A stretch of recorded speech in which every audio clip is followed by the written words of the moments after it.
China, a country the size of Europe, with every kind of landscape.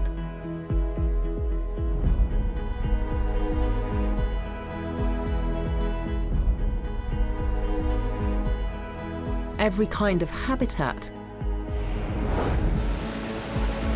every kind of climate, and where animals of many different types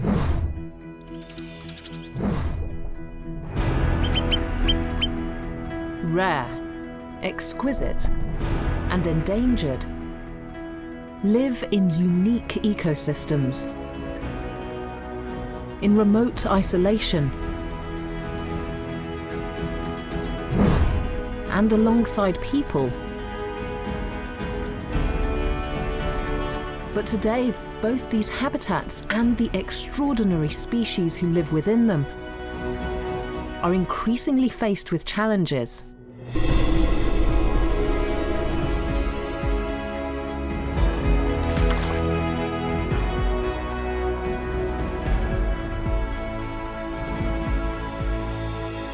As people race to find solutions,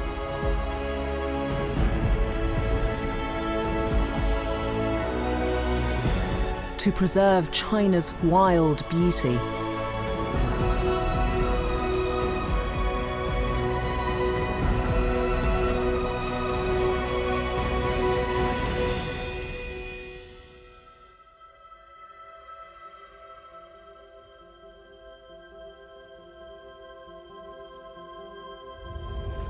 China's vast wetlands, found in every corner of the country, in all terrains, from plain to plateau, coastal regions to inland areas, in temperate and tropical zones, near the summit of mountains, and even in caves carved out below the Earth's surface. Each body of water varies wildly in character. Some are permanent, others seasonal. Some found inland, while others are along the coast and battered by the tides. But these varied and wonderful wetlands together make up one of the most biologically diverse of China's ecosystems. Rich in extraordinary species, aquatic and terrestrial, and plants that have specially adapted to unique soils and fluctuating water levels. The wetlands provide livelihoods for millions of people in China living along the banks and shores, and they also protect them from natural disaster with floodplains, and they halt the effects of climate change through peatlands that absorb and store carbon.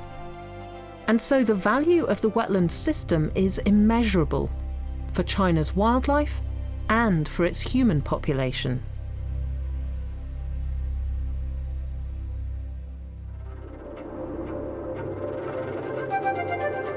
The mighty Yangtze, Asia's longest river, courses only through China from the Tibetan Plateau to Shanghai.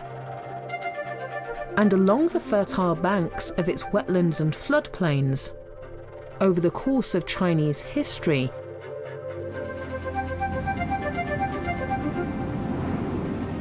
the civilization's most important kingdoms, cities, and culture have flourished.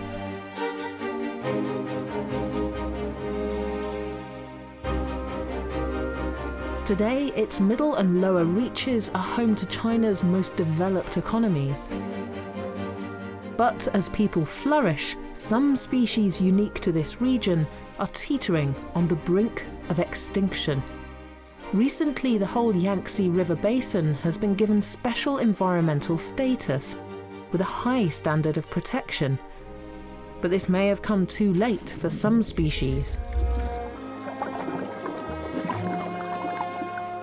This Yangtze porpoise, like its cousins, the dolphins and whales, is a carnivore.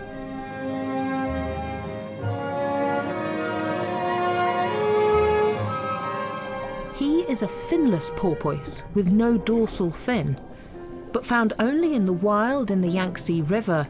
He's better known as the Yangtze mermaid, and renowned for his mischievous smile. But he and his species have very little to smile about. There are fewer than 1,000 left in the wild, and without help, he faces extinction within 10 to 15 years.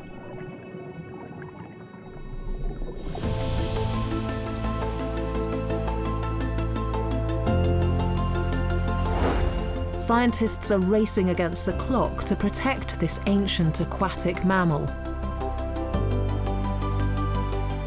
By studying a limited number of specimens, they hope to learn more about this porpoise and his family.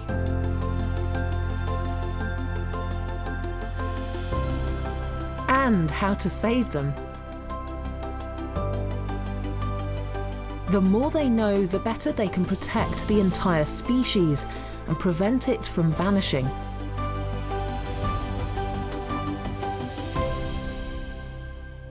Freshwater species around the world are declining much faster than their land or sea counterparts.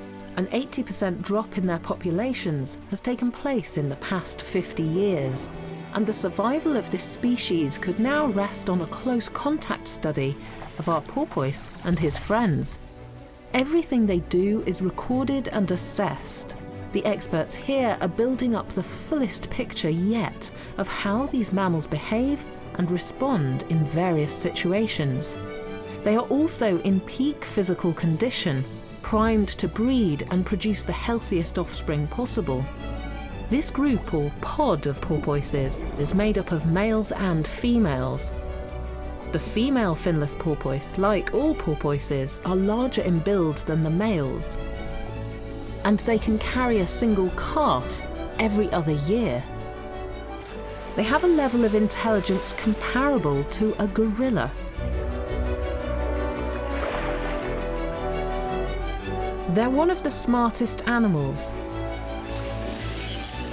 They seem cooperative and keen to communicate with their handlers, as if helping them out in their research efforts.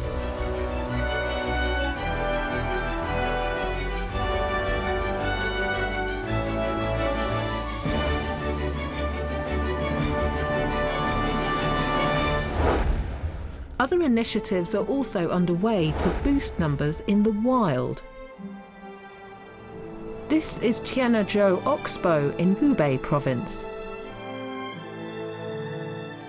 Formed just 40 years ago, when a wide meander from the main stem of the Yangtze River was naturally cut off, creating this freestanding body of water.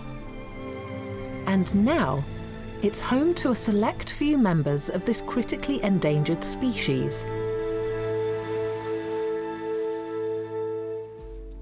They were not naturally marooned here when the lake was first formed, but are part of an ambitious and highly successful breeding program.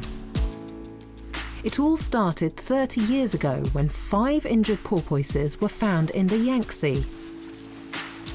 They were nursed back to health, but instead of being returned to the river and subject to numerous dangers, they were relocated to a new home, this Oxbow Lake. And today, those founding 5 members have multiplied into a pod of over 60. About 10 calves are born here every year. The porpoises are flourishing here, but the story in the main flow of the Yangtze couldn't be more different. Many don't make it to sexual maturity, aged 5, and so numbers are decreasing at a rapid rate. Each year during the rainy season, this Oxbow Lake used to reconnect with the Yangtze. And so to prevent seasonal flooding, a dike was built. This also had the added benefit of containing the Yangtze porpoise within the safe confines of the lake, where the marine biologists are able to protect them from the dangers and uncertain future that lies beyond. The ultimate aim for these relocated porpoises is to return them to their river. But this will have to wait until a time when the conditions along the entire stretch of the river, beyond the lake, and even in the farmers' fields, are more favourable for their existence.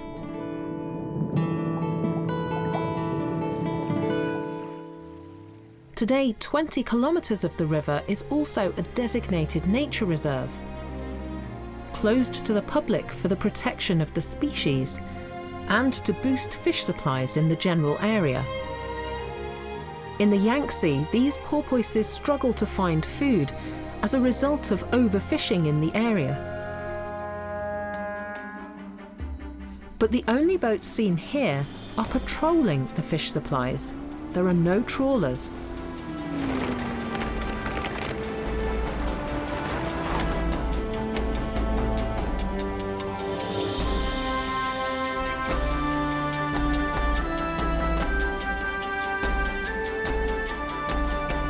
In the lake and the nature reserve, the food supply couldn't be better.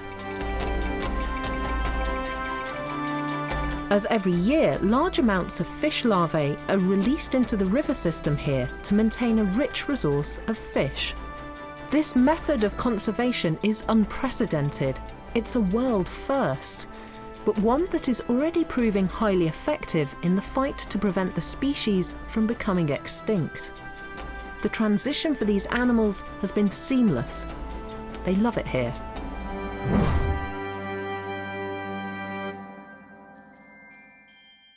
But the locals have also had to adapt to a new way of living.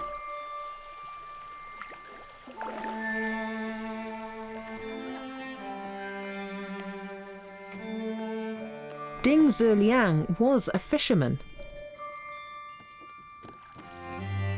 But today, he no longer competes for fish with the porpoises, but delivers fish to them.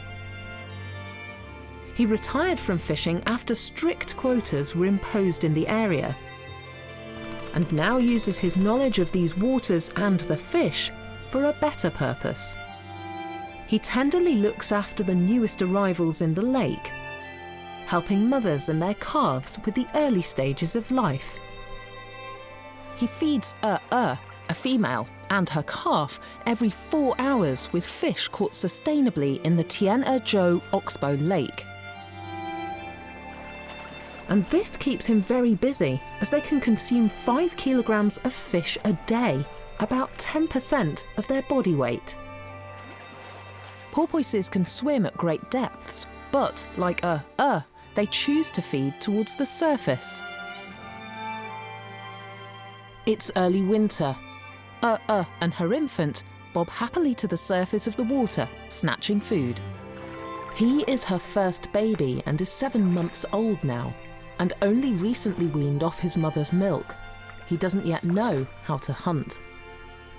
He'll start in the coming months using echolocation, a method of understanding his environment through sound and echo. But these are all skills that he can take his time to grasp, as life in the Oxbow Lake is comfortable and safe. And with this regular delivery service, neither of them seem in any hurry to fend for themselves.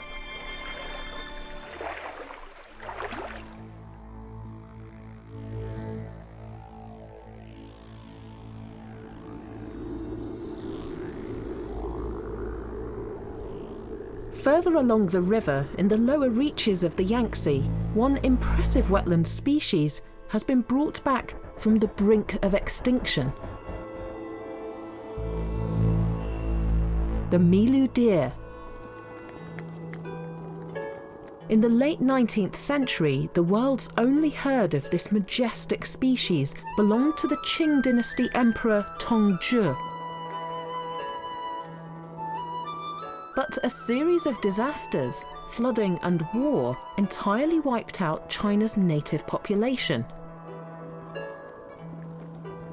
Then in 1985, 22 Milu living in zoos and wildlife parks in the UK were given to nature reserves in China.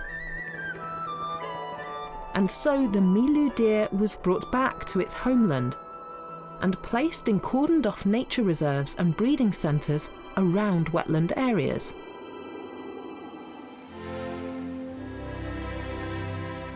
But the Milu's fascinating story doesn't end here. In 1998, a flood at a breeding centre caused 30 deer to flee for their lives. And they settled here, on the lower reaches of the Yangtze's wetlands, where they've thrived and multiplied. It's estimated that there might be up to 1,000 Milu living here in the wild. In effect, this colony reintroduced itself back into the wild. It's December and the shortest day in the year.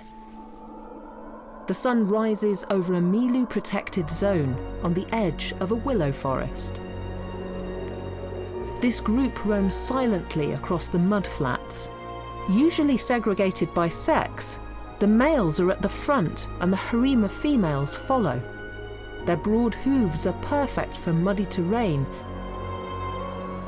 Their coat is a reddish tan in the summer, but it's changed to a dull grey now that winter's here.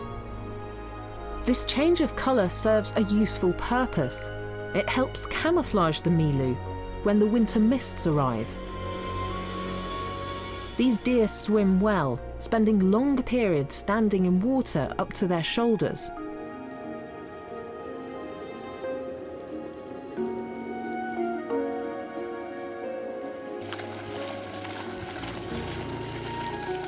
They're mainly grazers, but supplement their grassy diet with aquatic plants in the summer.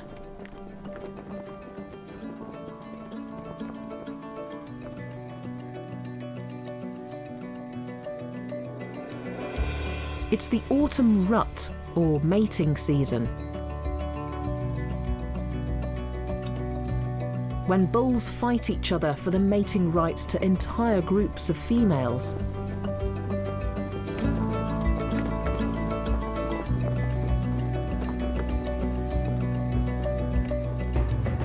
Groups of male Milu, called bucks or stags, roam their land and adorn themselves with bracken and grass. They want to look bigger and more intimidating than their rivals.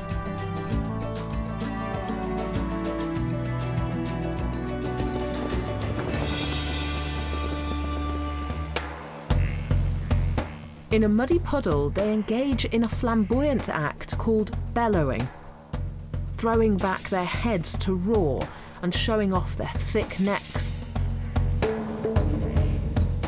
They smear mud on their chest and legs, blackening their fur.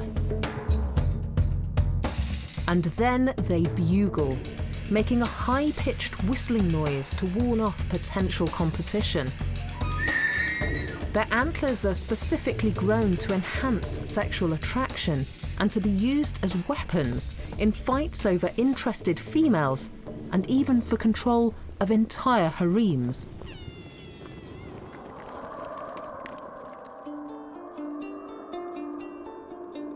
It's winter now, and most of the female Milu are pregnant. So the antlers have done their job and promptly snap off. They will grow back again soon, and grow at a faster rate than any other mammal bone, finished off with a thin layer of velvet. The muddy ground is strewn with buck's antlers. This is a busy time for the rangers working here, who collect them all. But equipped with only boots rather than hooves, they're finding the wetland terrain a bit of a challenge. They want to get a handle on the size and age of the population they look after. And they can learn lots from these antlers. Older stags have more branches, with up to 16 points.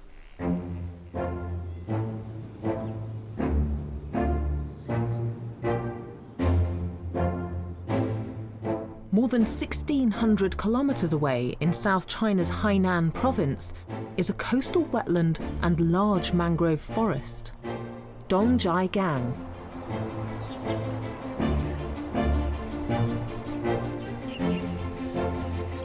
Here all life is affected by the tides.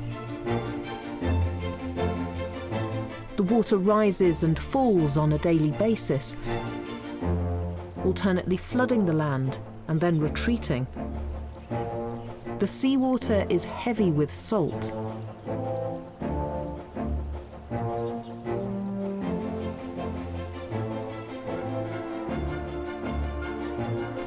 But each type of mangrove growing on these swampy shores has responded to the challenges in their own surprising way. This is the Bruguiera gymnorrhiza, a black mangrove. Its eerie roots protrude above the ground. There is no oxygen in the mud, so its roots grow above the surface and breathe through pores. Taking in oxygen from the air and then transmitting it way below the surface to the mangrove's deeper roots.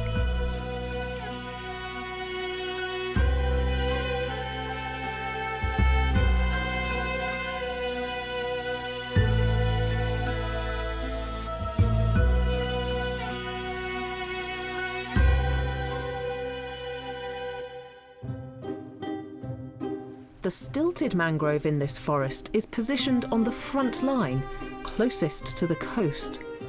To deal with the impact of waves and the force of the tide, this stilted mangrove grows lots of tall, spindly roots around a central trunk. These make it more sturdy, buttressing the vital central trunk. It stands tall and firm on this muddy bank. And not far from the shore, the Aegisaurus corniculatum, or river mangrove, a type of red tree, has evolved to secrete salt through a complex filtering system that has been acquired over millions of years. They can discharge surplus salt from their body via salt glands on the leaves.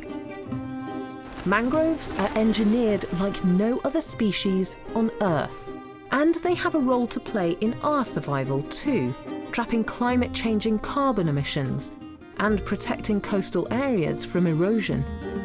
But the mangroves here also support a vast ecosystem.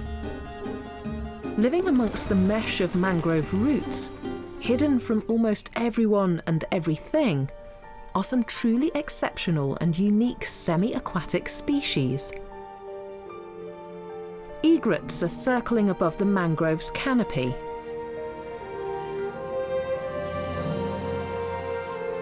They're looking for food, but most importantly, they're playing a waiting game.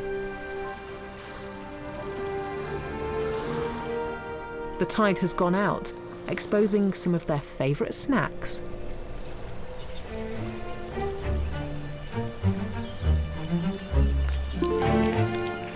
Who are now slithering through the mud and scuttling out of burrows in search of their own food now that the waters have gone. Low tide is mealtime for most of the creatures living in this mangrove forest. This sea slug has set his sights on some vegetation. These male and female fiddler crabs shovel sand into their mouths, using a hypnotic rhythm and a style that resembles that of a fiddler on a bow, hence the name. But the couple aren't actually eating sand. They're feasting on microscopic organisms and microbes living amongst the tiny grains of sand. They spit the excess sand back out and roll it into balls. Some experts believe that the feeding habits of the fiddler crabs play a vital role in the preservation of wetland environments. Because as they sift through the grains, they aerate the dense, muddy sand.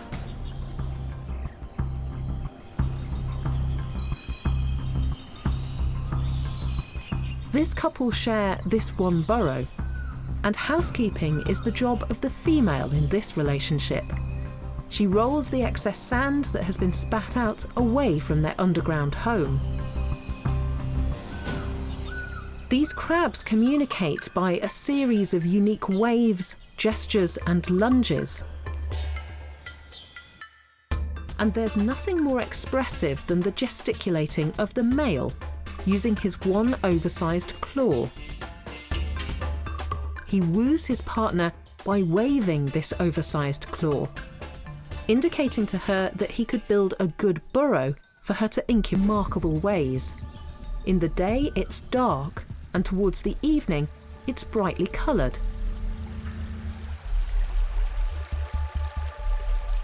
The tide is coming in, so there's only a short window left to feed. A mudskipper is looking for algae. He's an amphibious fish and something of an enigma. Equally skilled at swimming in water and slithering on land.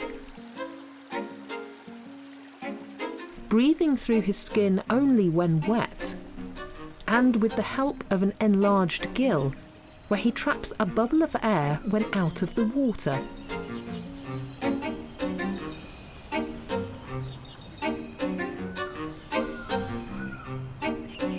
But his most impressive trick is the high jump. This mudskipper has to be careful. Gymnastics like this are sure to attract unwanted attention. From the hungry birds hidden in the mangrove forest, circling above the mangrove's treetops and patrolling the muddy ground. He uses his large eyes to watch for activity overhead and quickly retreats into his burrow at the first sign of danger.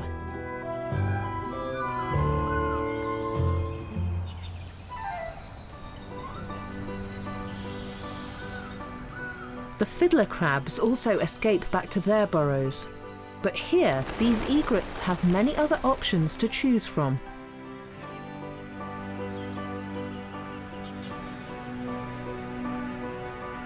There's an abundance of food for all wading birds around these mangroves, enough to go around and share with their friends.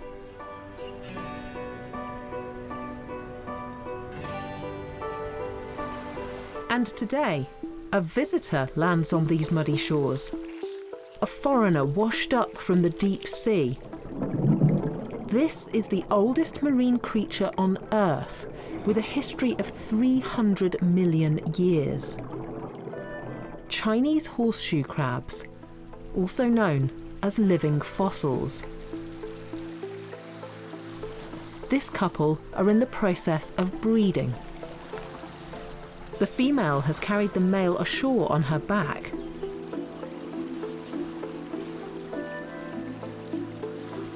And when the process is complete, she will lay her eggs in the sand. She lays up to 100,000 eggs in batches of a few thousand at a time. The eggs will take 2 weeks to hatch, so need to be well hidden from scavenger birds in the dense mangrove. Her baby's shells are initially very soft and need time to firm up.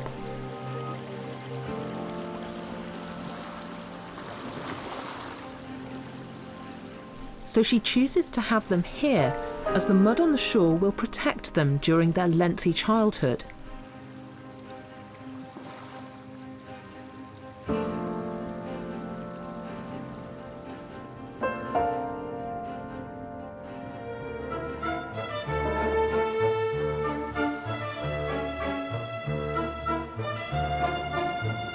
As the tide returns,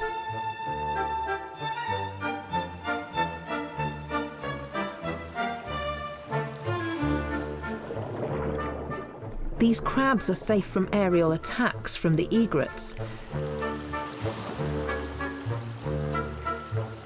But now they must be cautious of opportunistic predators from below.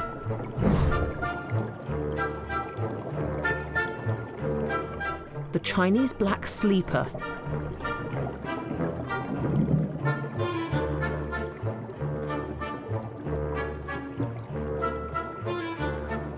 It resides in the shallow waters around the roots of the mangrove trees. A preying fish found in both marine and fresh waters.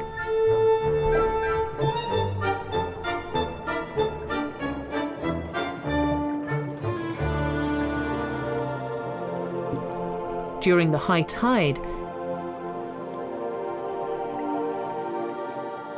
its main source of nutrition are crabs.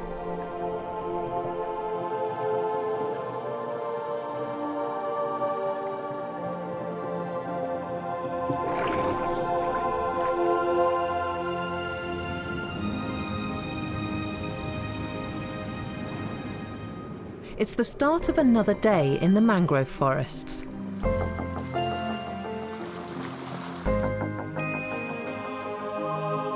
And those at the top of the food chain and the bottom feeders are all enjoying some respite from the dramas of the day. Feeding time is over for these birds, but only until the next low tide, when a hidden world emerges once more. These mangrove creatures are bound to a cycle of life and death, governed by the rhythm of the moon and waves.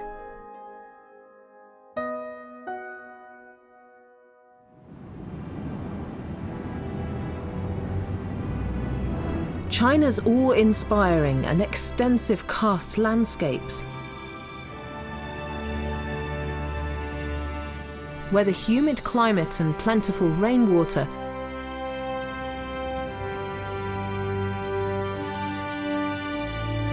has been eroding the craggy limestone mountains for millions of years.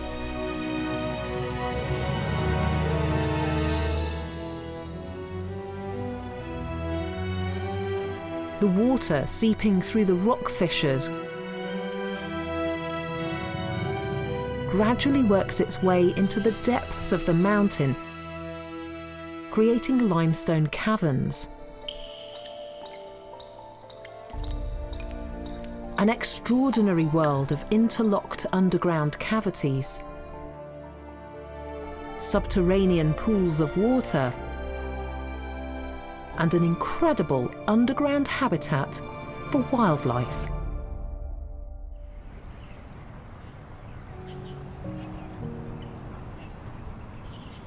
The limestone caverns are inaccessible to most.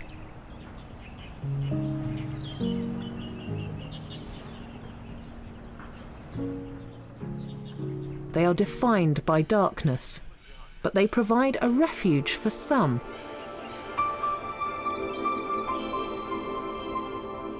Ancient creatures who've endured hundreds of millions of years of environmental changes. Creatures bizarre in appearance and behaviour. And here, in the dark and dank conditions, they continue their evolution.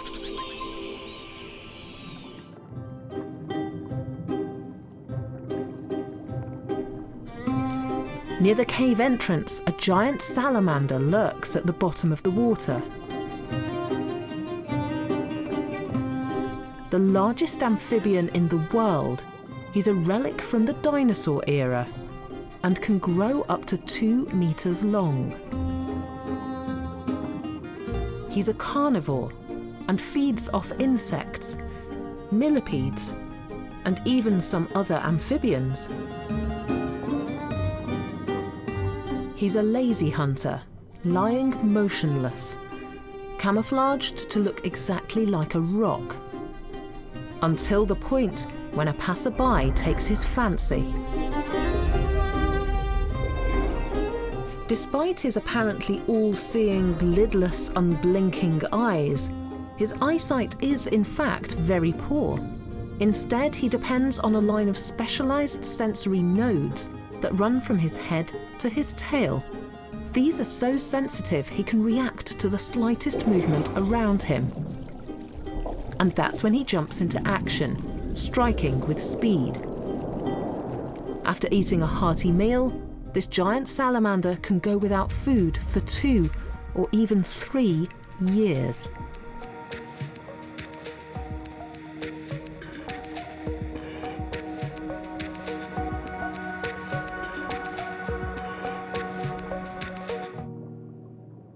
These white filaments are sticky secretions. he can produce them at will to repel predators. And he sheds his skin every 10 to 15 days to stay healthy.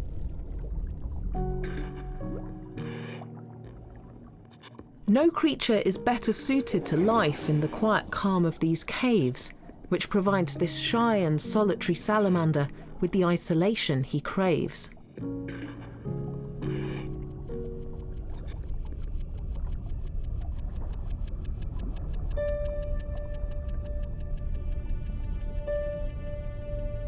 Water here has shaped this subterranean world and brought nutrients to the ecosystem.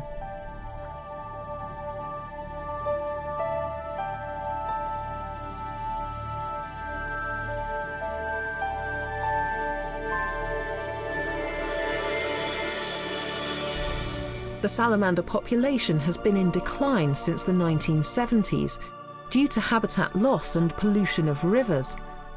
But the clear, calm and untouched waters of the limestone caverns provide a safe home for the giant Chinese salamander.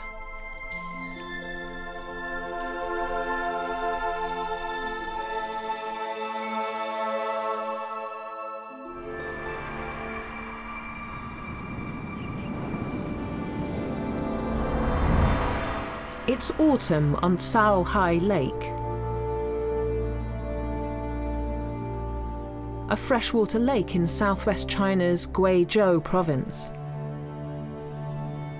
This is a remote and mountainous province, and Qinghai is what's known as a plateau lake, up on Weining Mountain.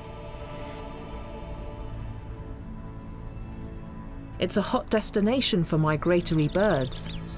184 bird species live around or visit the lake.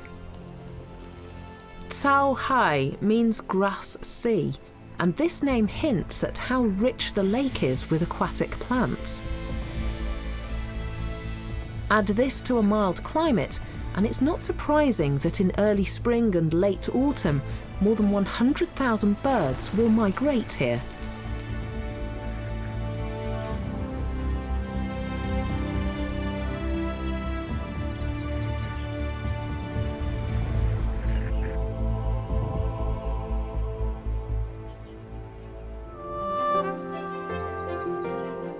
The Openbill stork, indigenous to India and Southeast Asia, is attracted to the abundance of food here in the grass sea.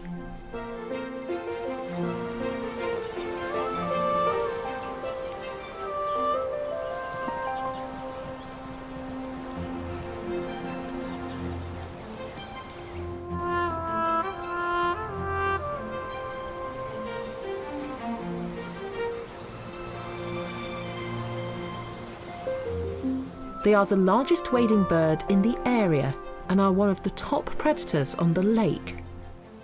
And their hunting method is remarkable.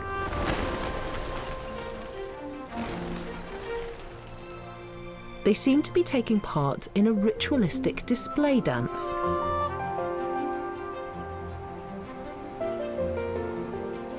They flap their wings and they stamp their feet on the ground. In fact, they're coordinating their actions and hunting in a pack, trying to scare their prey out from their hideaways in the long grass.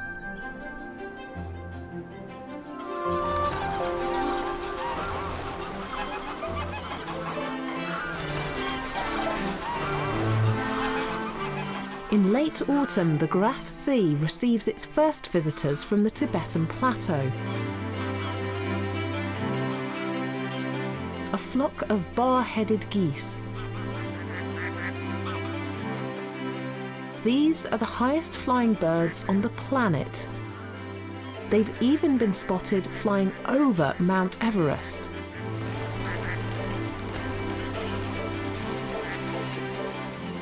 When they land on the lake, it's easy to see the two distinctive black bars on their heads that give them their name.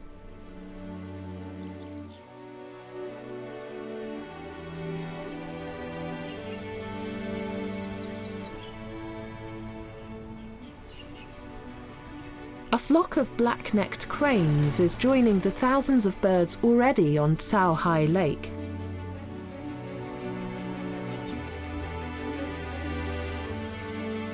They're the only cranes to live on the plateau and will stay here for up to 6 months at a time.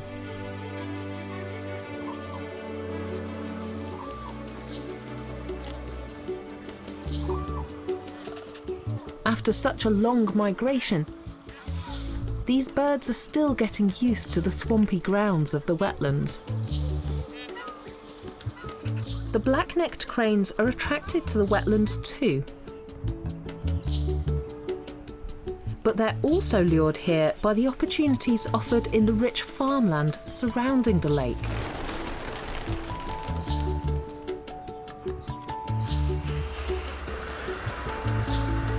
The birds are unfazed by the presence of humans.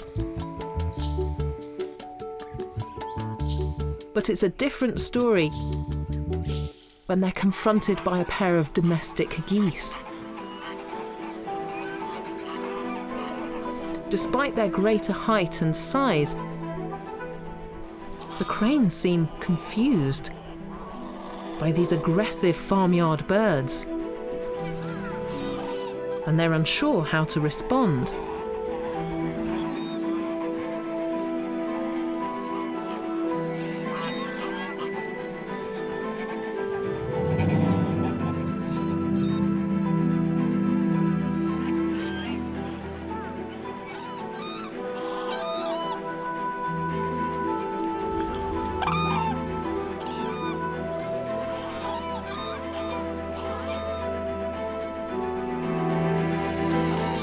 But the wetland is rich in small fish and shrimps.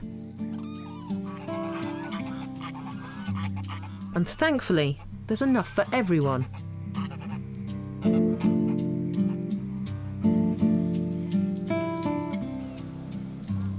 These birds feast on the grass of the wetlands.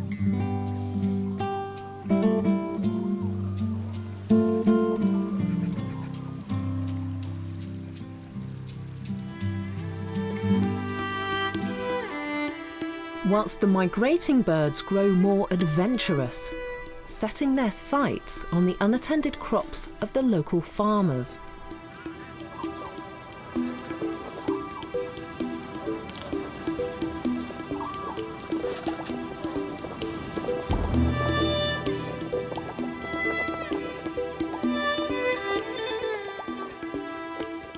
They've long studied his schedule and execute their plan flawlessly. When the farmer has finished turning the soil, the cranes move in en masse.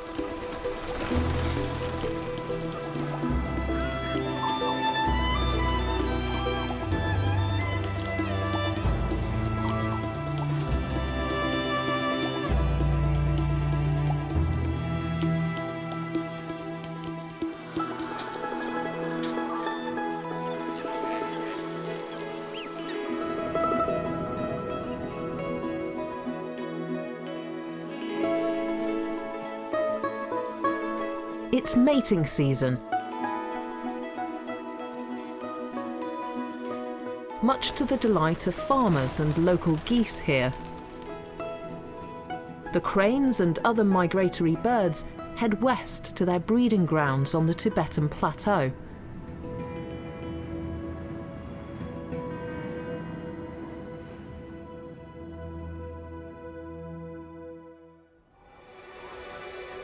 "3,000 meters above sea level, Qinghai Lake, China's largest saltwater lake, is still frozen.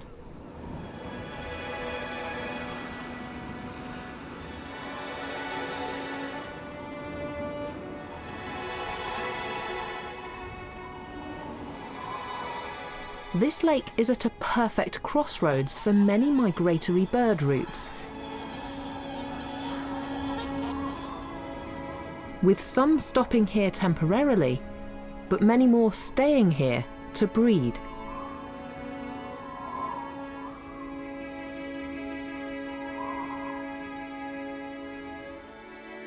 Over 100 freshwater rivers and streams flow into the lake. The fluctuating water levels expose new islands for the birds to settle on.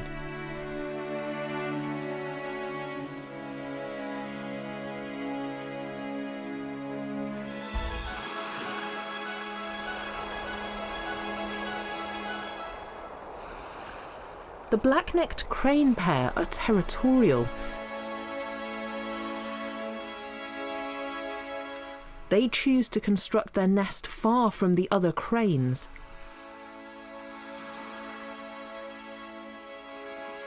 They build it from clumps of grass and algae they've collected from the shoreline.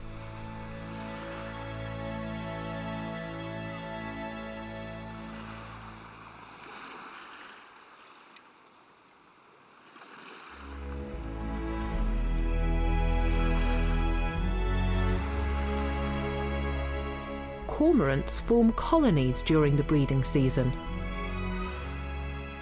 They return to the same site year after year.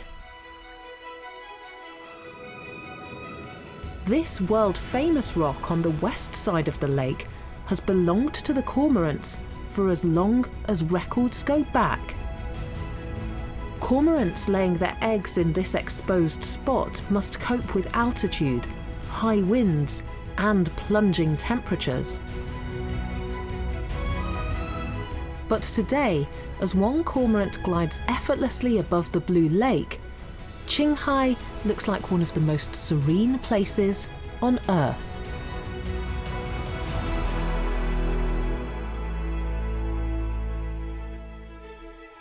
As well as being severely impacted by climate change, wetlands are also an important part of the puzzle to protect against environmental damage.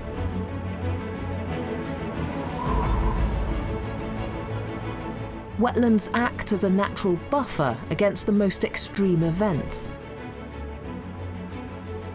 soaking up heavy rainfall,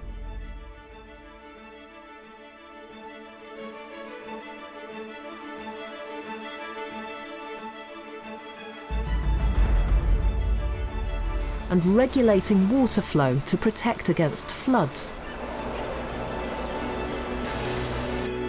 The wetlands are an essential border between two worlds, with a unique ecosystem of their own.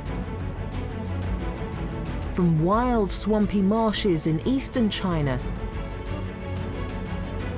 to cultivated rice paddies in the south and west. They're a home for mammals, crustaceans, and birds alike, providing nature's creatures with a source of clean drinking water, nutritious food, and shelter on long migrations. Over the last century, 50% of the world's wetlands have vanished. And as mankind has taken from the wetlands, it's time for us to give back and rebuild. Every creature on Earth needs water to live, and where land meets water, there is more life than almost anywhere else on the planet.